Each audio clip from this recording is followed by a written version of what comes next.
Jadi begini, kita bicara tentang energi, khususnya listrik itu, kita harus bicara dengan, pendekatan yang komprehensif ya, dari hulu ke hilir gitu. Jadi jangan sepotong-sepotong. Mhm. Jadi dahulunya adalah misalnya soal listrik ini, diproduksi dari apa? Itu juga menjadi penting. Nah, kedua adalah hilirnya adalah user yakni masyarakat. Masyarakat kita ini, nah dari Komisi 7 nih lebih mementingkan, lebih menekankan tentang bahwa listrik yang menyebabkan bagian hidup dan kehidupan harus ada pendekatan pendekatan yang baru tentang apa yang disebut dengan elektrifikasi.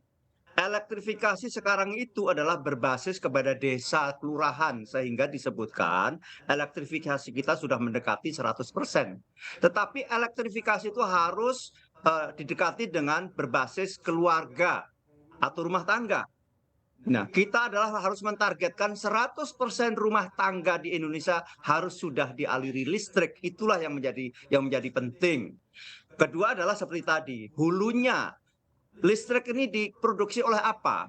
Kita tahu, kita telah sama-sama sepakat bagaimana ke depan ini dan kita sudah berkomitmen menandatangani Paris Agreement dengan kita akan menurunkan emisi gas rumah kaca dan sebagainya dengan target-target kuantitatif yang sering-sering kita diskusikan.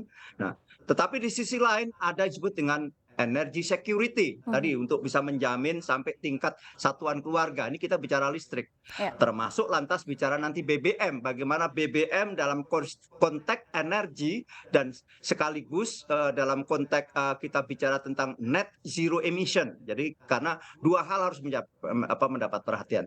Bicara energi harus satu bicara tentang energy security dan kedua bicara tentang net zero emission yang kita sepakat di tahun 2060 kita net zero emission. Maka satu persatu.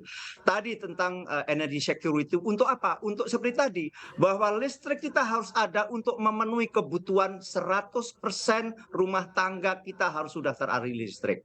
Lantas nanti kita juga bicara tentang bagaimana net zero emission, salah satunya adalah dengan kebijakan kendaraan listrik, baik motor maupun mobil. Kenapa? Karena transportasi dalam konteks energi ini juga besar proporsinya termasuk dalam hal proporsi net zero emission. Maka kebijakan itu harus dari hulu ke hilir kita dekati secara holistik, secara integratif yang betul-betul satu dan yang lain hal terkait seperti tadi. Sehingga kita bedah satu persatu. Bagaimana BBM hari ini yang sudah subsidi dan sebagainya, kita cari titik persoalannya. Subsidi BBM menjadi membengkak karena apa? Karena satu, antara produksi dan konsumsi jomplang sekali untuk BBM ya. Hmm. Sehingga kita impor sehari kurang lebih 800.000 barrel. Itulah yang menjadi problem saat harga dunia fluktuatif. Sehingga terjadi kesenjangan antara ICP yang kita tetapkan di APBN, yang dengan besarnya subsidi berdasarkan ICP tersebut dan volume, dan juga harga aktual hari ini. Sehingga kebijakan inilah muncul salah satu alternatifnya untuk mengurangi konsumsi BBM dengan kendaraan listrik. Tapi ingat sekali lagi, kendaraan listrik bisa dilakukan terlebih dahulu bahwa energy security untuk memenuhi 100% rumah tangga sudah teraliri listrik itu juga menjadi faktor yang harus dipertimbangkan. Sekali lagi, Mhm. penuhi dulu adalah setiap rumah tangga itu sudah dialiri listrik. Ini jauh lebih penting. Kenapa ini menyangkut tentang keadilan dalam konteks energi. Maka lantas bicara tentang kendaraan listrik. Betul, kita hari ini ada kurang lebih hampir 148.000 kendaraan yang didominasi oleh kendaraan roda 2. Dan itu konsumsi BBM pun adalah roda 2. Sehingga subsidi-subsidi dan kompensasi seperti yang sering kita bahas sampai APBN sampai bulan Oktober nanti memerlukan kurang lebih 502 triliun, bahkan sampai akhir tahun 2022 ini hampir 690 triliun kurang lebih subsidinya. Baik.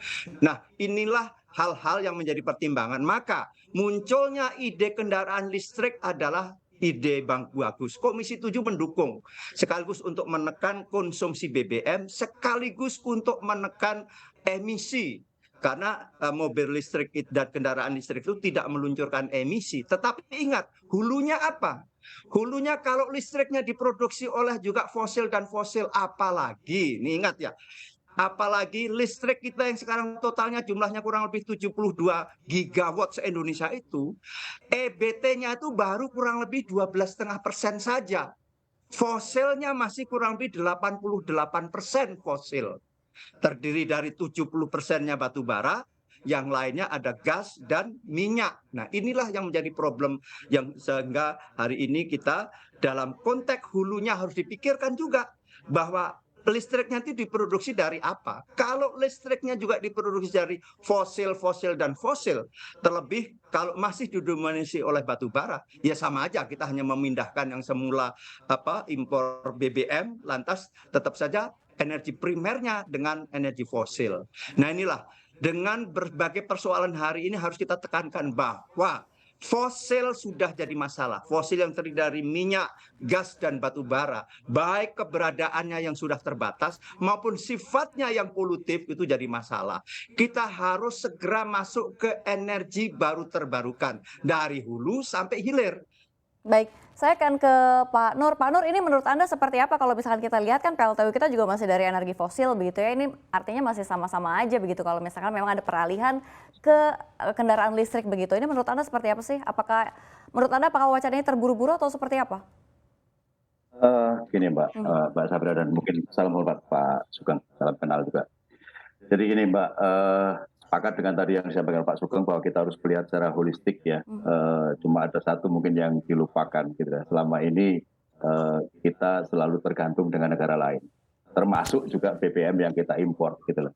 Nah, di sini sebenarnya dengan adanya momentum kendaraan listrik ini cukup menarik. Cukup menariknya artinya gini, dengan kendaraan listrik kita bisa memanfaatkan semua sumber energi yang ada di Indonesia, ya kan? Nah, kalau saya di depan kelas atau berbicara dengan mahasiswa, saya bilang gini, Indonesia itu diciptakan oleh Tuhan pada saat Tuhan sedang tersenyum, gitu kan? Ya kan? Kita punya sinar matahari yang luar biasa banyak, kita punya air yang luar biasa banyak, kita punya gelombang pasang surut yang luar biasa banyak, tetapi pemanfaatannya masih kecil banget, gitu kan? Nah, sementara itu semua bisa dijadikan energi listrik. Makanya dengan kendaraan listrik kita akan memerdekakan bangsa ini supaya tidak lagi import BBM, gitu kan? Dan juga mungkin ada case yang cukup menarik Mbak Safira, di Agat sana itu 100% kendaraannya adalah kendaraan listrik. Mereka tidak ribut-ribut dengan subsidi BBM dan sebagainya, gitu kan?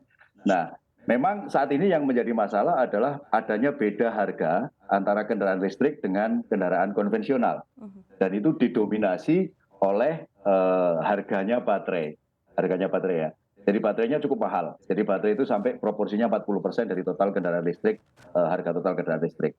Nah, kalau kita mau menyontoh negara-negara lain misalnya, negara-negara yang maju, pada saat awal teknologi ini diperkenalkan, karena kendaraan listrik ini adalah government driven seperti di Indonesia, maka negara berkewajiban untuk memberikan subsidi.